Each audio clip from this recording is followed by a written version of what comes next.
Hello and welcome back to the NUFC Opinion Blog. Today I'm joined by another very special guest in Andrew Musgrove of the Chronicle. Andrew, how are you doing today? I'm all right yourself? I'm doing fine. Thank you very much for joining me. So firstly, just to kick things off, how did your love for Newcastle United begin? Oh, I had a shirt like 2 weeks after I was born, so it began very quickly. My uncles were season ticket holders until the second season of Mike Ashley's reign. They were season ticket holders from I think the at least the early '80s from my memory, and they handed me a shirt pretty much. Like I said, a couple of weeks after I was born. My dad's a massive Newcastle United fan as well, so it started from a very young age, and it's just spiraled into well, it's followed us around until I'm 30 in a couple of months' time. So I'm still a massive Newcastle United supporter, and I get the privilege as well to report about them through my job. Yeah. So moving on to your career, tell me a little bit about it and sort of working for the likes of Kettle Magazine, Burton Mail before joining the Chronicle and how you ended up at the Chronicle. You've done your research, haven't I you? have done my research, yes. Yeah. So I did a history degree down at Sheffield Hallam with the idea of always doing some sort of masters somewhere. It turned out that it was at the University of Sheffield.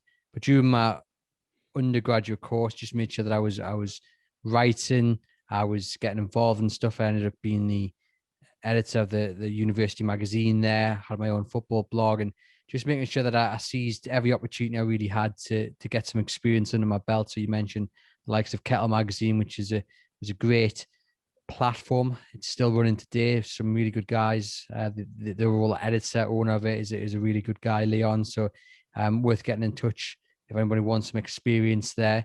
And just really kind of trying to tailor my skills as a writer while obviously doing my studies, and then making sure I had a portfolio ready for when I did eventually apply to do my master's degree, which thankfully included some work experience at the Chronicle as well, which is obviously come kind of full circle in the end.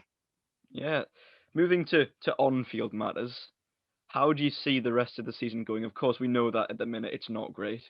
Do you see us staying up or not? I think it's in Newcastle United's hands. They've got a game in hand. They're 2 points ahead of Fulham. So that gives me a tiny bit of hope and positivity. Of course, it's been in their hands for a long time, and they've not managed to seize the opportunity to pull themselves to safety. I think that the I think they're only a win away from making things look a lot more rosy. It's just where that win comes from, and we certainly don't want to be in this position in a month's time, because the pressure will just be relentless. And like, I think Steve Bruce should have gone after that Brighton game. It was an embarrassment. He's been backed, so you just have to hope that there's been a wake up call. There's been some sort of movement on the training pitch, and everything comes together, starting with Spurs on Sunday. But you look at Fulham, and you look at the likes of Brighton, and they look like scoring goals. They just don't. So that's their issue. They can't score goals. Whereas you look at Newcastle, and they don't look like scoring goals. They don't create anything. And that's a massive worry, because the, throwing yourself in front of the opposition, blocking everything, putting your body on the line as a defender can only get you so far. It's not going to get you any goals, which wins you games. It's simple as that. And you do worry about Newcastle's threat. Obviously, they should have Wilson and St. Maximin back before long, which is a great boost. But I do worry that everything has been pinned on those two. We've had Almiron back, obviously, already. I do worry everything's been pinned on those two, because, they've been out for a while. The injuries were quite severe, and it's a case of how quickly are they going to be up to scratch. Obviously, I don't think they'll rush them back, but even when they're back fit and ready to go, how match fit are they going to be? Is it going to click? We've also got to remember that even with them in the team, they weren't picking up points with them in the No. team. They looked more of a threat, more creative, but they weren't picking up as many points as we'd like them to be. So I think we've still got a bit to go on this roller coaster yet. Well, here's hoping. I mean, it hasn't been great. That certainly is the case. If Newcastle were to go down, what do you think would happen in the immediate aftermath of that? honestly, I have given up trying to second guess what Mike Ashley will do. I think we know fans would be quite rightly up in arms about it. A third relegation is unacceptable. But would Steve Bruce get sacked if he took Newcastle United down? I wouldn't say 100% certain that he would do. I mean, Mike Ashley clearly likes Steve Bruce. He's backed him. He's given him support despite 2 wins in 20. Steve Bruce, some would argue, and I've seen it said, the championship is potentially his level. So in that case, is he then the kind of manager you need in the championship to get Newcastle back? Or we don't want to be thinking about getting relegated. It's in Newcastle United's hands. Fingers crossed that the Brighton game was the kick up the backside that they need, and they can start with a good result against Spurs on Sunday. I mean, you could argue with Steve Bruce that when he was Aston Villa manager and had a lot of money ploughed into that squad and only finished mid-table, so is that even good enough? You have to ask these questions. Moving off field again, I know it's sort of a question that everyone gets a bit sick of these days, but what are your current thoughts on the takeover and the arbitration case that's seemingly going on at the moment? Just want a conclusion now, whether it's a no or a yes. I really not fussed. I think the sooner we can get an answer and move on from this saga, the better for everybody, because Mike Ashley is obviously putting all his eggs in one basket with this public investment fund bid. And there's no guarantee they'll win arbitration. There's not to say they'll lose it, but we don't know what the outcome of that will be. And, if we're 6 months further down the line and then they end up losing the arbitration and Mike Ashley is rebuffed interest from other parties, then we've wasted a year, 18 months on this bid. And I just think we need some conclusion.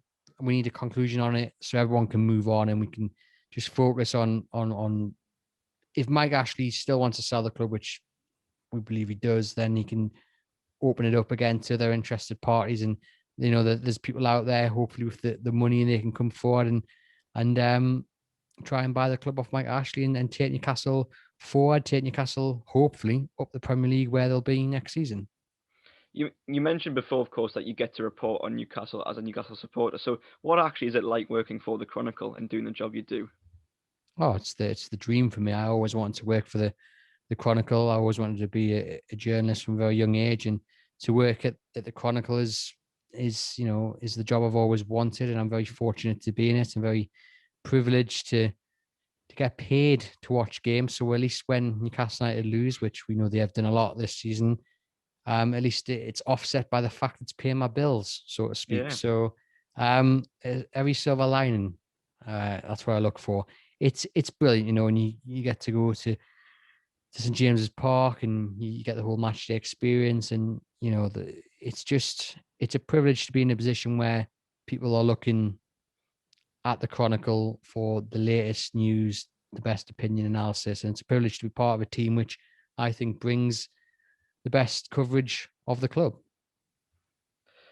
Now, of course, you're a fan, but you're also a reporter. So what would you say your best moment as a fan is, or has been, I should say, and then your best moment as a reporter? Best moment as a fan, that's a good question, that. I always talk about the game against Middlesbrough, which Newcastle won 3-1. It was the game Alan Shearer was in charge and Newcastle needed to win badly, and they ended up winning 3-1. Lovenkrantz got a goal. I think Martin's got one. Can't remember who got the other one, but it was just, the atmosphere was just absolutely brilliant. And it's one of the best atmospheres I think I've been in. I was in the East Stand for it, and you were just hugging total random strangers. People falling down the stairs, over the seats. It was a moment where you thought, we could survive this year. Unfortunately, it didn't pan out that way. But it was a great moment, and that's something that always sticks in my mind. You have the 5-1 against Sunderland, which is always a one that I kind of look back on with a certain enjoyment. I missed my train that day because the police blocked off Central Station. So I missed my train to go back to university, and I had to pay, what was it, maybe 60, 70 quid to get a train that night. And I didn't care because I'd just seen Of course not. Newcastle dominate our local and nearest rivals, and it was an absolutely brilliant performance from Newcastle and a great moment. And there's been recently, you look at the game against Everton when Newcastle won 3-2. That was special because, you know, where we sit in the press box, you watch the players come down the tunnel because we're sat above the tunnel, and Jordan Pickford was less than, how shall we say, less than professional going in at half time.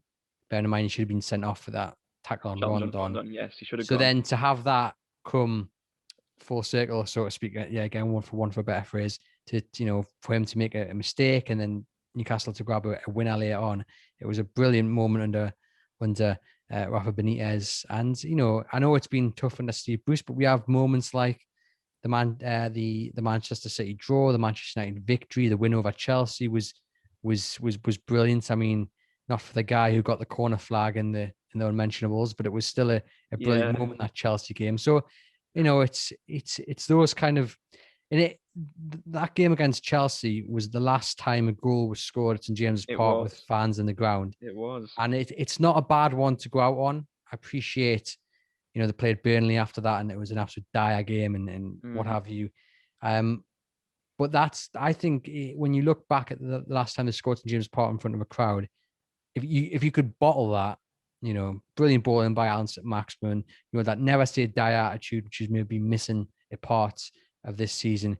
And then just the moment the ball hit the back of the net and just the absolute raw was just, it was brilliant. And I remember kind of punching the air and thinking, with it, goodness me, I'm not in there, I'm in here. So I've got to, you know, try and control myself a little bit. But that, yeah, there's been loads of moments like that. And I think as bad as it's been this season, you still have to look for the happier moments. So games like that stick in the mind. Yeah.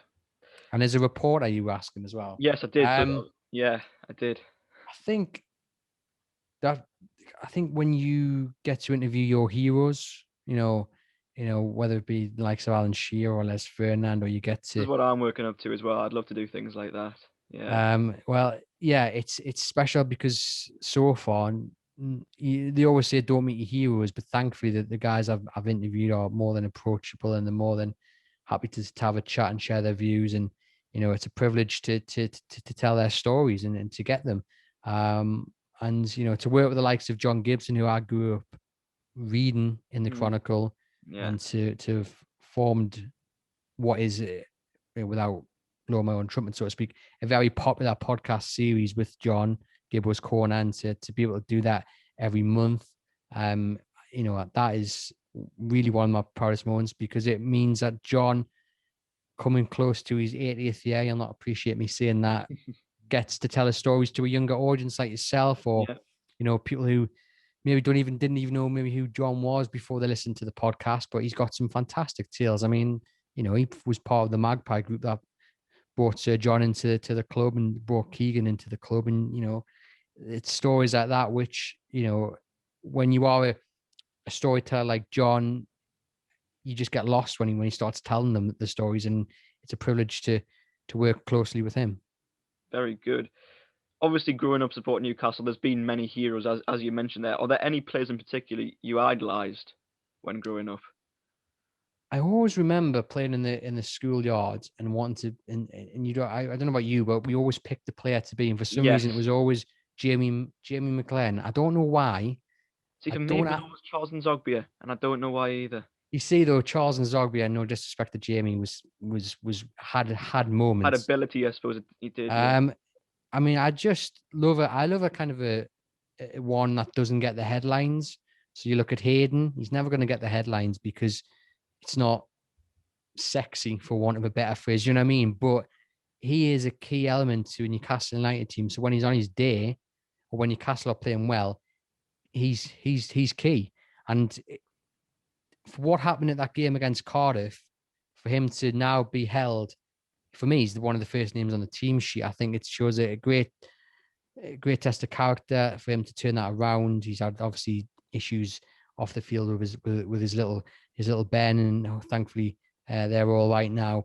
But to have all that going on and to turn around and actually make something of his Newcastle United career when it looked like it was over is fantastic. And it's players like him, which I think, you know, they probably won't ever get an England call up because it's not flashy. But I tell you what, when you look at it closely, it's those workhorses, which really they allow the flashy and the flair players to do what they do so well. And it's, yeah, I mean, Isaac Hayden for me is one that springs to mind. I appreciate I'm 30, so I'm not maybe idolizing him as you asked. When I was younger, I guess it was, I don't know. I mean, obviously you got the likes of Alan Shearer, Ferdinand. I was always a fan of Shea Given as well. You know, been lucky enough to meet him a few times and interview I've him. met him once. He's lovely, isn't he? And he's one which I always kind of looked up to, because I just thought he was just a fantastic goalkeeper, and for his height as well. Like, you know, he was a fantastic shot stopper, and I was always a fan of. Yeah, I mean, you know, the likes of Lovren Mobert, I suppose, is one that always springs to mind as well. And Gary Speed. I mean, how can we forget Gary Speed? He's probably, when I say the workhorse, the one that never gets the headlines, it is probably someone like Gary Speed, who, you know, he just went about it, and it just came natural to him. And he might not have always got the assist, but he probably put the first pass to the move, which then got, you know. So yeah, there just a couple of names which spring to mind. Yeah. Now, obviously, we've mentioned a lot about Newcastle United so far. So, given the poor on-field matters at the moment, and obviously the off-field matters with the takeover, etc. Pushing all that aside, what would your hopes be for the future of Newcastle United? What would you like it to look like at the club? You just want an owner with a bit of ambition, someone who doesn't just want to make up the numbers. You want an owner who, I think you've got to be realistic. Okay, if it was the Saudi takeover, then yes, you could say straight away top 4, top 6 football. But I think being realistic, what you want is someone with ambition, but also maybe understands it's not going to happen overnight. But you want to see the little sprinklings of where we're heading. So, you know, you want to see a plan, a 5-year plan, which maybe at the end of it, you say, right, we are aiming for top 6 football there. You just want to see a bit of ambition and love for the club. I'd love to just see, you know, stuff like this. Maybe the stadium get a bit of a clean. I think, you know, I walked past it the day and it was looking a bit dirty. You know, I just think, you know, just when you're owner of Newcastle United, you should be proud. Sir John Hall, when you speak to him, he's so proud that he had the keys to that club, and he put everything he had. He put his heart and soul into making not just Newcastle United a great football club, but the city and the community. He wanted this whole footballing, rugby, basketball. You know, he had all this I think there was even a bit vision. of motorsport in there as well, if I remember rightly. Remember the car, yeah. And Yeah. that's what you want, and you've got to tail that with the realistic ambitions and the realistic what you can achieve if you haven't got billions and billions of dollars or, you know, pounds. But that's what I want. I just would like to see an owner with a plan to take the club forward and not just make up the numbers. And, you know, to just to be able to look at games and think, you know what, we're not just going to nick something here. We're going to dominate and we're going to win a game. And it'd be nice to have that feeling again, because I can't really remember the last time I went into a game thinking we're gonna win, and we're gonna win comfortably, or we're gonna win and we're gonna win. It's gonna be nice on the eye. I don't think that's happened this season. I mean, against Everton and Southampton, they were brilliant to watch, but I didn't go into that game, those games, thinking No. we're gonna smash it here. And it'd just be nice to not expect your Saturday night to be ruined by Newcastle United, I guess. As it has been on many occasions recently. Yeah. Finally, just to sum things up, what advice would you give to an aspiring journalist, you know, possibly like myself or anyone else listening? So first off, I would say that Shy Ben's getting out. So if you're from Newcastle, you'll know what that means essentially. Do. Yeah. If you don't ask, you don't get. So I think it's important to just to ask, whether it be ex-professional footballers, just ask the question, you know, have you got 5 minutes for a quick chat? They say no. They say no. They don't get back to you. They don't get back to you. But Yeah. you know, it only takes one, and then you're boosted, and you've got something for your portfolio. Yeah. And the other thing is, when you're of a young age, you know, 14, 15, 16, I think you need to show a bit of hunger and desire for that, for what you want to achieve. If you want to be a journalist, just set up your own blog, set up your own YouTube channel like you have, and just. Well, I have to quickly say, and this is all thanks to you. You know, the whole NUFC opinion blog came from you. I should admit that, because when I first spoke to you, you were the one who suggested I'd do this. So thank you in that sense. Well, you're welcome, and and you've taken it on board, and you've absolutely smashed. I mean, you're working with True Faith. I know a lot of the lads there, and Charlotte as well, and it's a great team to be part of. And I think that's the key. If you can show that you've gone out on your own as a youngster, and you've developed a following, and you've done a portfolio, and then the page views and what have you, they don't really matter. It's about That's what what you've I've done and always thought. Yeah. produced, and that's a really good thing, because when you go into university interviews, or you go in for work experience, they're going to say, well, why should we give you a chance? And you go, well, here we go. Mhm. And the other thing for I think is really important for when you've graduated, which will be a few years yet, but is to be open to moving away. I think that is so key. As you said, I went down to the Burton Mill, which is a long way away from Newcastle.